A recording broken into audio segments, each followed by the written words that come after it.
Hello, today we're going to be doing lesson 5 of the Green Book. We'll be looking at strikes, double high G, and the second part or measure of Scots Wha Hae. Firstly, let's look at strikes. What is a strike? It is when you produce a grace note between two similar notes.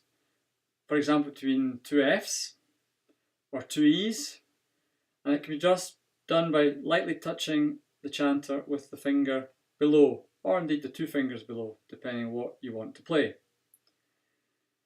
If you play an F and then touch the chanter lightly and quickly with the F finger, a little E grace note comes out and F is sounded again. That would sound like. Okay?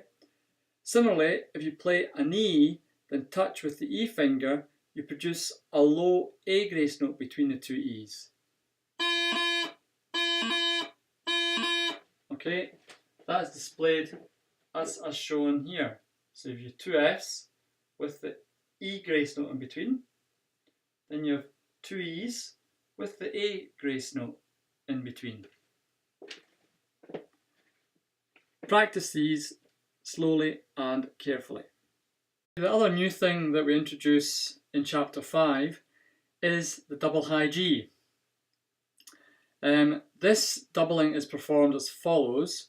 Make a G and then make a quick F and then come back to the G. So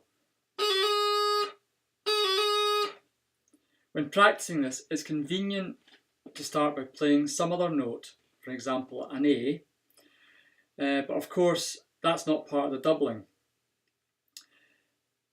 I've written out shorthand there, and that's eventually what it will appear like on the music.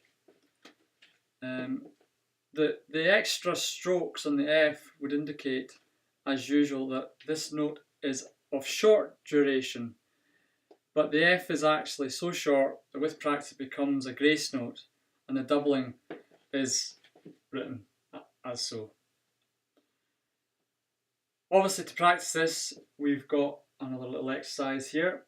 So going from the F, doing a double and finishing the G, the E, doubling to finish in the G, then an A, doubling to finish in the G, and a D to finish the doubling on the G. So just to demonstrate that for you.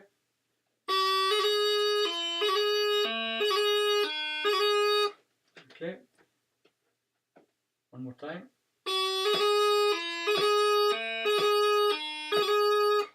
So you can see it's almost like a strike.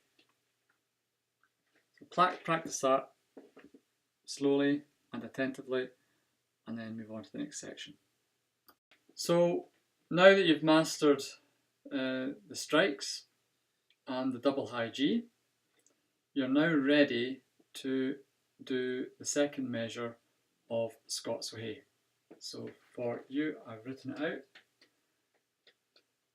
and the best thing to do is to go through it in your book and just read out what's happening with each note. And do this carefully. Repeat it many times, then try the bars in the same way. The particular points to note is that in bar 1, be sure you make the strike on F cleanly and follow it with a G grace note.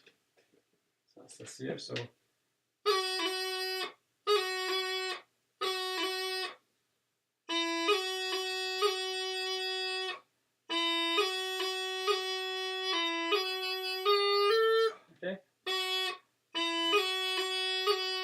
okay, so that's what you're looking for. Bar 3, watch for the E to D crossing noises. So that's just here. Yeah, so again, playing the whole bar.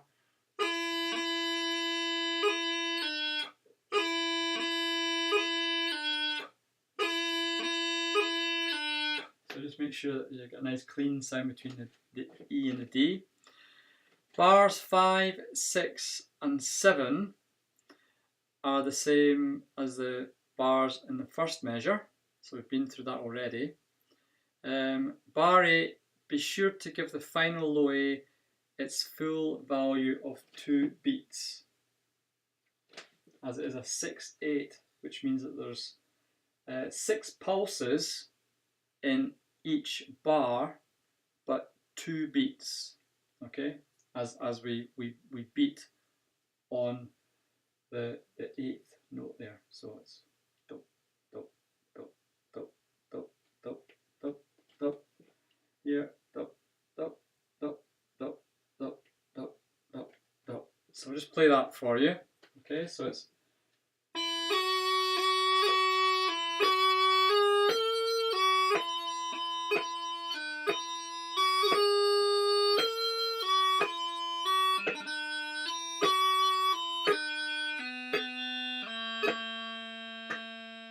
then you've got the repeat, so you go back and play it again.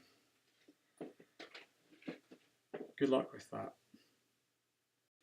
So again, once you've mastered Scots Wha Hae, the second measure, I would copy it out in your manuscript book, and as before, continue practicing your own copy. Remember to play each part twice and keep in mind the various points mentioned above.